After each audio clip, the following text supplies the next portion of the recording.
Alhamdulillahirabbil alamin wa bihi nasta'inu wa ala umuri dunya waddin. Assalatu wassalamu ala asyrafil anbiya'i wal mursalin wa ala alihi wa sahbihi ajma'in. Amma ba'd. Puja dan puji syukur kehadirat Allah Subhanahu wa taala yang telah memberikan nikmat kepada kita sehingga kita bisa berkumpul di lobi asrama putra yang insyaallah berkah ini. Salawat dan salam marilah kita haturkan kepada habibana wa nabiyana Muhammad sallallahu alaihi wasallam yang mana telah menghantarkan kita dari zaman kegelapan ke zaman yang terang benderang seperti ini. Salawat bertangga. Kami berdua berdiri di sini untuk menyampaikan pidato kami yang berjudul Idul Adha. Sudah pastinya Idul Adha sudah familiar di telinga kita bahwa hari raya Idul Adha ini adalah hari yang dirayakan oleh umat Islam di seluruh dunia. Pada hari itu bukan hanya perayaan Idul Adha ini juga sekaligus mengenang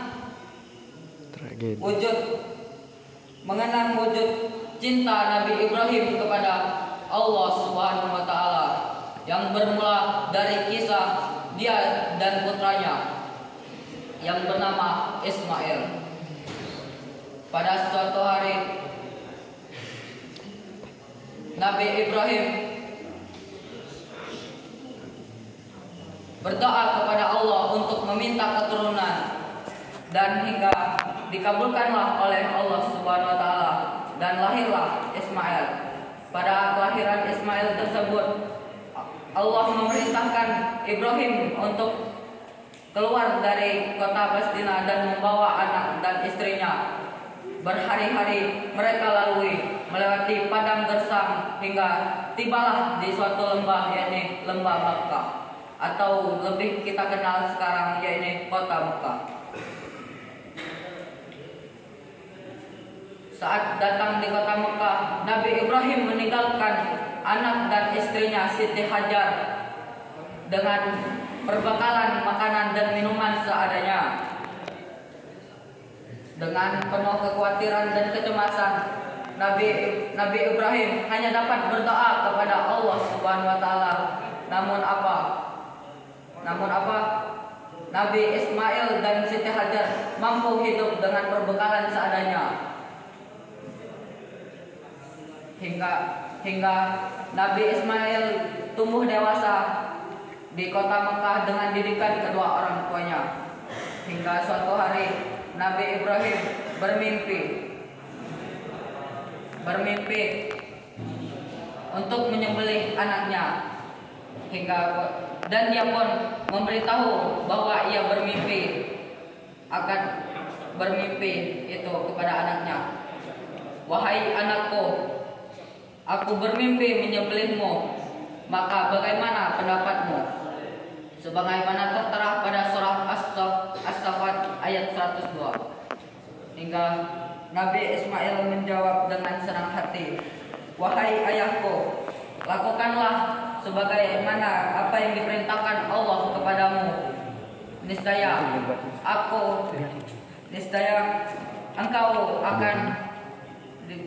engkau akan mendapatiku di antara orang-orang yang sabar. Pada hal ini kita dapat mempelajari bahwa jika kita ingin mendapati hasil yang bagus maka kita harus berkorban. Hingga suatu hari Nabi Ibrahim dan Ismail pun pergi ke suatu bukit. Dan Ismail meminta 3 permintaan kepada ayahnya, yakni yang pertama,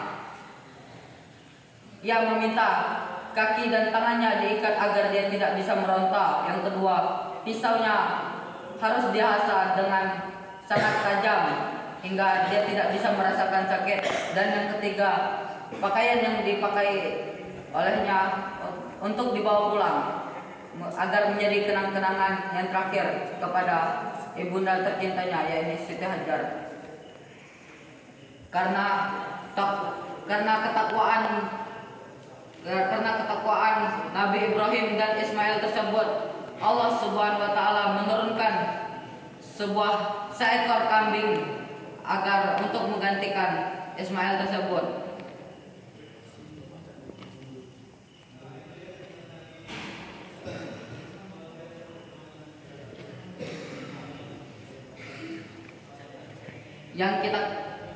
Dan mereka pun menyembelih kambing tersebut. Hingga saat ini kita kenal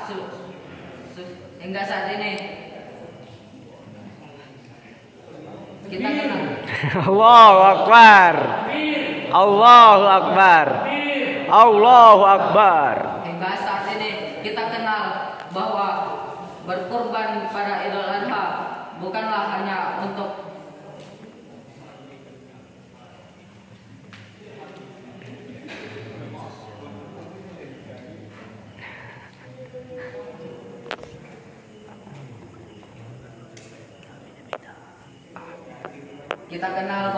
berkurban pada hari Idul Adha bukan hanya untuk mengurangi harta kita, namun kita meminta imbalan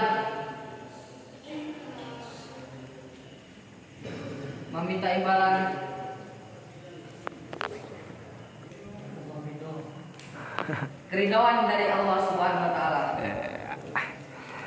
Mungkin sekian yang dapat saya sampaikan. Apabila ada salah kata dan salah perkataan, saya mohon maaf. Kepada Allah saya mohon ampun. Wabillahi taufiq wal hidayah. Wassalamualaikum warahmatullahi wabarakatuh. Waalaikumsalam warahmatullahi wabarakatuh. Kasih W, kasih O, kasih W. Wow, keren. Wow, keren.